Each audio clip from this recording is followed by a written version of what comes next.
Hi, I am Rebecca from ChemKnits, and this is my little rhubarb plot. And it is past time for me to harvest this and make some strawberry rhubarb sauce. But there is also something else you can do with this. Rhubarb leaves are poisonous, but you can extract the tannins and use that as a mordant for dyeing fiber. And so I'm going to try, even though I don't have a dye plan for this right now, I am going to try extracting some of these tannins from the leaves to save for another day. Here is my first rhubarb harvest of the year. I left some leaves and stems behind, but last year I think I harvested all of it and things came back wonderfully this year. So I'm going to take the edible part inside and wash it off, and then we will start prepping our leaves for the extraction. We are outside in a well-ventilated area away from my children, my dog. This is a dedicated dye pot that I do not use for cooking, and it has a lid. I rinsed off the leaves to start because they had some dirt and bird poop, but I'm now just tearing them up and placing them in the pot. And the leaves vary greatly in size, but I will keep track of, even though I'm not weighing the amount of material that I'm putting in the pot, I'll count the number of leaves that I fit in.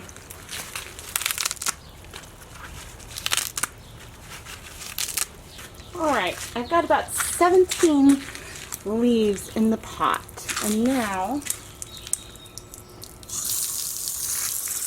I am going to, oh dear, add some more water. There we go. We've got a full pot. It's about full of water. I think this is an 8-quart pot. And now I'm going to let it heat up and bring it to a boil and then reduce the temperature. The one problem with the electric hot plate and this really large pot is that it can be really, really slow to boil. This pot has a lot of water and material in it. So we're currently 20 minutes in and we're not yet at a simmer. But the nice thing about having it outside is that once it does get hot, it'll stay hot for a really long time. 30 minutes in and I'm starting to see some bubbles. Hooray! The bigger thing to notice is that all of the leaves are starting to turn more of a yellow, like a mustard yellow color versus the bright green.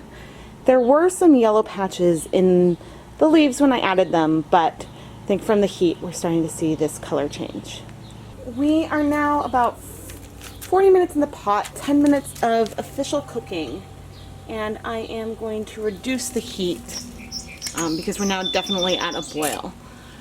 Now, when we started, I had filled the pot up completely, but the plant matter has shrunk considerably, and because I didn't bother bringing my spoon out here, I'm just sort of stirring it with the lid. But you can see that the water is now turning a really nice yellow. Yeah, so we're definitely extracting some of the tannins, and I'm going to go ahead and let this go and try to keep it at this low simmer for another 50 minutes. I just stirred the pot after another 20 minutes, and I am now going to leave the lid off. I didn't think I added that much water, but the plant material did shrink down a lot. And this volume is greater than what I have the capacity to store. So I do want some of the water to evaporate so that way I have a smaller volume.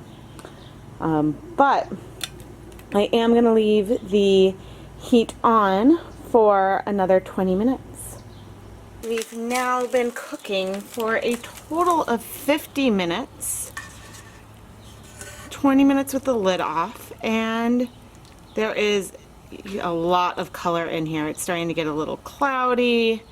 We've got the plant matter, but you can see that there's a lot of color in the water. We also have more water volume than I think I'll be able to keep, but I'm now going to turn off the heat, unplug my hot plate.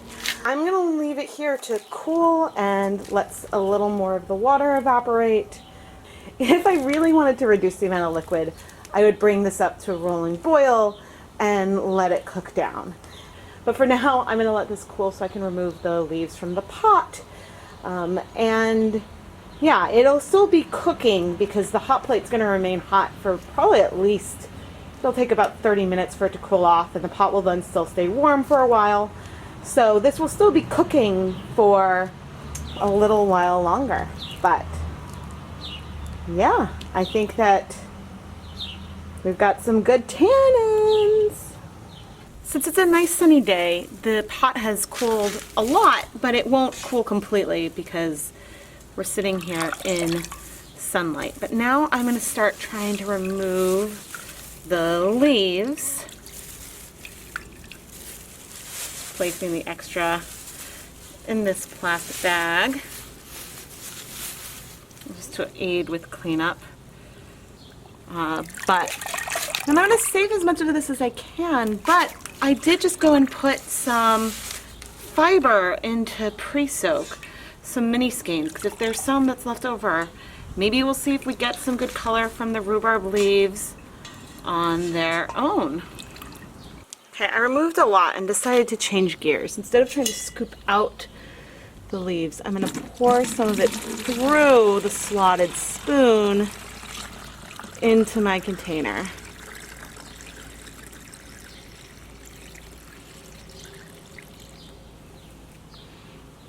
All right.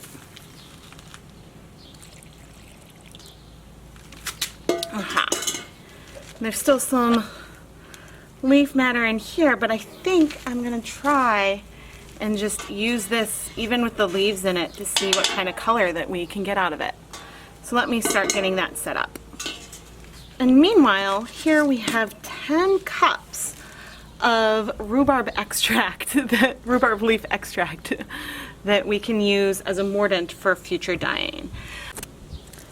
So I think that it's the acrylic acid, which is the poisonous substance in the leaves that function as the tannins that you can use as a mordant for dyeing, or I think you can also use it as a dye itself. Some people have said that the color, they weren't that excited about it on its own, but in combination with other things, you got brilliant colors. However, let's see what color we get just from this rhubarb leaf by itself. So now I am going to add in a bunch of miniskeins that I just pre-soaked in tap water. There's still some leaves in there. I'm not going to worry about that. I can rinse it out after I'm done. So we've got some 100% Peruvian Highland Wool. I've got some 100% Superwash merino. And then the third wool-based yarn is the 75% Superwash merino, 25% nylon. That is the stroll fingering sock yarn that I love to use. We also have some 100% cotton. And then finally, because I decided I like using synthetics as controls, I've got both some 100% acrylic yarn and some 100% polyester yarn. This way we can see if everything takes up some color, if nothing takes up some color. Do we get a yellow, beige? What will we end up with from this solution? So right now, I would say maybe the water is 80 or 90 degrees, but mostly based on the air temperature and everything like that. But I've just turned on the heat of the pot. I'm going to put the lid back on because I don't want anything to burn. And I am going to go ahead and come back in 10 minutes and see, well, I'm going to go ahead and check in on this every 10 minutes so that way I can see when we get to a simmer. But I plan to leave the yarn in the pot for a long time, maybe even overnight. But I haven't quite decided yet how long I'm going to let it simmer in there. But at some point, I'm sort of making this up as I go along, but that's sometimes the ChemKnits way. So anyway, I'll check back in once we start seeing some bubbles back in our pot. As for the rest of our extract, I have no idea how long I can reasonably expect this to last. I'm not planning on trying to keep it for months, but hopefully it'll last a week or two. It is really hot, so it might just completely spoil. I honestly can't tell you how this will keep up. But, you know, if it spoils quickly, I will certainly give you an update and let you know how it goes. Clearly, having less water in the pot really helps. I would say we are just below a boil. There's a lot of steam coming up. I currently have the heat on high, but I'm going to reduce it to medium. Actually, maybe I'll give this a stir. Looks like some of those wools might be picking up some cool color, because I don't want to agitate things too much, but these are miniskeins. Alright, I place the lid back on, and I'm going to let this go for, I think I'm going to let it stay on the heat for 40 more minutes. But I'll check in on it periodically to make sure it's not boiling too vigorously. So I'll see you in 40 minutes. The 40 minutes are up. And let's take a peek. So I definitely see that some yarn has more color in it than others. Likely the natural fibers took up something. That's exciting. You guys, this is officially natural dyeing from my garden. And it's using something that I would have thrown away anyway. So that is really, really exciting to me. All right, well, we've been on the heat for at least 40 minutes. But I'm now going to turn off the hot plate and unplug it. Not enough to me to just turn it off. And I am going to let this sit covered. This will allow the fiber to stay in the heat a little longer, potentially cure or absorb more color, whatever it needs to do. And conceivably, I might let this sit in the pot overnight and wash it in the morning to give the whatever these colored compounds are in the pot as much time as possible to bind to our yarn. Once the pot has cooled a bit more, I'll remove it from the hot plate and I guess probably put it in the garage overnight. But I will be back tomorrow and we'll try washing out these yarns and seeing just how much color we absorbed. It is the next morning and I am ready to remove my yarn from the dye pot. I'm going to try to remove some plant material from it, but this looks like maybe either the Superwash or the sock yarn. Here is maybe that was a sock in the worsted. I don't know. This is going to need a fair amount of rinsing. I'm expecting some color or a lot of color to come out. But one of the reasons why I am squeezing them out right now is so we can get a sense of what, if any, color we see. And this is one of the synthetics that at this stage has something. Here's the cotton, which doesn't have much color. But again, this can be used as a mordant. And so I've heard people say that they thought that the actual color that they got from this was disappointing itself. But I'm digging it. It looks like we got at least two of the wools. I think this is two of the, yeah. At least two of the wools, we got actually a really reasonable amount of color. So now we're going to need to go wash this properly, and I am going to dispose of the contents of our pot by just pouring it out. Pouring it out on outside. All of this is, there's nothing in here that wasn't from the earth originally. So yeah, I'll be back when we're ready to wash the yarn. I think that this is also a nice time to point out that natural dyeing doesn't necessarily mean not safe. Everything that we've used here is completely natural, just leaves we found outside. It's just that there can be a lot of things that create brilliant color that also are poisonous. So you wouldn't want to eat, and you wouldn't want to use your pots and pans with them. So we've got some color coming out immediately, which is to be expected. The yarn also will hold up some of the liquid, and you had this great sort of tan color in the dye pot. I have a feeling that a lot of rinsing will be required just to get out the residual color, but I will say it looks right now, and it's so early, that there's a chance that everything got stained a little bit. You know, tannins are used for like curing leather and things like that, so I don't think that it's too much of a surprise. But yeah, it'll be cool if we see some color behind in some of those synthetics. Now, the cotton definitely has less color in it than the wool. But that's almost a good thing, because if this is a good mordant for cotton yarn, you wouldn't want it to take up too much of the original color, because if it did, then,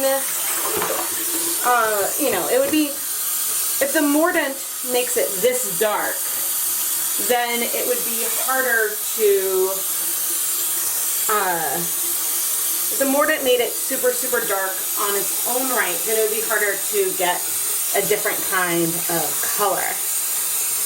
Now granted, yellows are like, I think, the easiest kind of natural color to get. There's a lot of stuff that will give you a yellow, but I'm impressed. This is dark. I was not expecting something that dark. So if you were using more yarn, I'm just using miniskeins. So if I ended up with some dried plant matter on here, that wouldn't have been the end of the world for me. But if you wanted to do this on a larger scale, I would recommend using some kind of filter or sieve of some kind to remove the organic material before you dye your yarn. But since this was an experiment, it wasn't something that I was horribly, horribly concerned about. But I think we're going to be rinsing out color for a while. At this point, I am going to add some dish soap. It's a healthy little squirt. With some things that helps more color come out sometimes. Think of it like doing laundry when you're rinsing out the extra dye. It's better to rinse out the color in your sink than to have it come out when you wash something with other clothes. But again, anything that's been hand dyed, I recommend washing on its own for a while, just so that way you know, bleeding can occur. Even if you get everything to rinse out, you can still experience some color bleeding later on. But anyway, I mean, this is the most color, I think, since I've prepped up these 6 miniskeins for the red cabbage video, and I made extras with the thought of using them in other videos. This is the first time I think I've really seen some color in the synthetics. Yeah, I mean, okay, yeah, this one took, I think this is the polyester.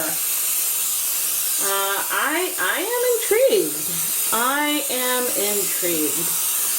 So,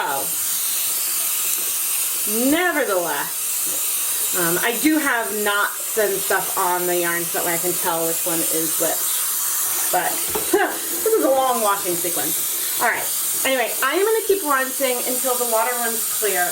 And then I am going to hang up the yarn to dry, and I'll come back and we'll compare the finished colors to some undyed bare yarn. When I started off this project, I had planned to just extract the tannins from the rhubarb and not dye yarn right away. Well, it is 2 weeks later, and I had promised an update, and we got some beautiful growies. Now, the good news is that it doesn't smell bad, even though it looks like a lovely, lovely petri dish in there. So I haven't decided if I'm just going to toss this, which I might, or if I will be able to use it soon. I have some ideas of what I would like to use this as for a mordant experiment, but I might still have a few leaves left on my plant that I could use and extract sort of all on their own. But I did want to give an update that in a non-sterile jar, after a little over 2 weeks, there's definitely some growies. But thankfully, no rotting stink, because I'm personally sensitive to smells. But anyway, now I'm going to show you the finished dried yarns. You can see the yarn that I dyed with the rhubarb leaves on the bottom, and the bare yarn that I had put into the pot on top. And in all of the cases, we did pick up some kind of color. From left to right, we have 100% superwash wool. This is the Knit Pick Swish DK. Knit Pick Stroll, which is 75% superwash merino, 25% nylon. Wool of the Andes worsted, which is 100% Peruvian Highland Wool. This one, and I forget the brand, but it's 100% polyester, or 100% cotton, which is the Lily Sugar and Cream in the color white. And then finally on the end we have some 100% acrylic. In contrast to when I dyed yarn with red cabbage, and I'm not sure if that video has come out yet, the synthetic fibers are not pure white. They absolutely took up some color. In terms of the acrylic, it looks a little more just like an off-white from the pure bleached white that it started as. And the same is true for the cotton. The cotton did not take up very much color at all, which I've already mentioned. Given that this is supposed to be a good mordant for cottons, you know, and it will help intensify the next natural dye that you try to use, this could be a good thing. I look forward to doing an experiment where I have 2 skeins of cotton yarn. One of them I pre-treat with some rhubarb leaf extract. The other one I don't. And then I dye both of them in 2 separate pots with some other type of compound, natural compound that I extracted from something or other. I think that it would be really, really exciting if the rhubarb treated cotton yarn took up a lot more color, for example, from avocado or something like that. I've heard that polyester is really, really hard to dye. So the fact that we got this really nice yellow color is really exciting for me. I mean, this color is deeper than the off-white color from some of the bare wool yarns. And it started at a very, very pure bleached white. Our 3 wool-based yarns took up the most color. And just like the trends that we have seen in with many different dye types, our superwash wool blends took up more color than our non-superwash yarn. As for the color, it's sort of between a yellow and sort of it's a mossy yellow. It's greenish yellow, mustardy, greenish mustard. I'm not really, maybe it's closer to an army green, but with some more yellow in it. Either way, I'm really excited by this color. I know that many people might not like this tone, but the fact that I took something out of my own garden and got this intense, vibrant green, that's awesome. That is awesome. And maybe vibrant was the wrong adjective. Maybe I meant saturated. Because there is, this is not a pastel. And I just took leaves out of my garden that otherwise I would have thrown in the trash. This is so exciting. For years I've had like a dream of setting up a dyer's garden. And unfortunately, sometimes you need a lot of plant material to dye, you know, a pound of fiber or even one skein of yarn. So if you don't have a lot of land, it might not be super practical to try to dye things yourself. But that doesn't mean you can't go out into your garden and explore. Just make sure you're using a dedicated dye pot and you're doing your boiling in a well-ventilated area, and you can play around and see what kind of colors you can get. Honestly, I wonder what would have happened if I had treated these wools with some kind of mordant first, like alum or something. Would I get even more saturation on these colors? I got a tip from Stony Creek Colors about sprinkling some ferrous sulfate on top of the cotton yarn for sort of a post-mordant. And that sounds like a really fun idea. And honestly, I didn't know that you could try doing this sort of in reverse. But maybe if you try doing some natural dyeing and what you end up with is underwhelming, maybe you can try to sprinkle on some mordant afterwards and bring out a little more color. I don't really know. I personally haven't tried it yet, but that's certainly something that's going on the list for me to explore. So maybe the next time I try this, I need to do 3 skeins of cotton. 1 to do with a sprinkling post-mordant, and then 2 others to play around with using some other type of natural dye. Do you like exploring natural dyes? Let me know in the comments of this video. I'd love to hear what you've tried in your own dyeing adventures. I am Rebecca from ChemKnits, and if you enjoyed this video, please give it a like and subscribe to the ChemKnits Tutorials YouTube channel. I love to explore different ways to apply color to yarn, from natural dyes to food coloring, commercial acid dyes, fiber reactive dyes, and more. I am also really enjoy playing around with different techniques to apply these dyes to the fiber and to see what different kinds of effects we get. Thank you so much for watching this video.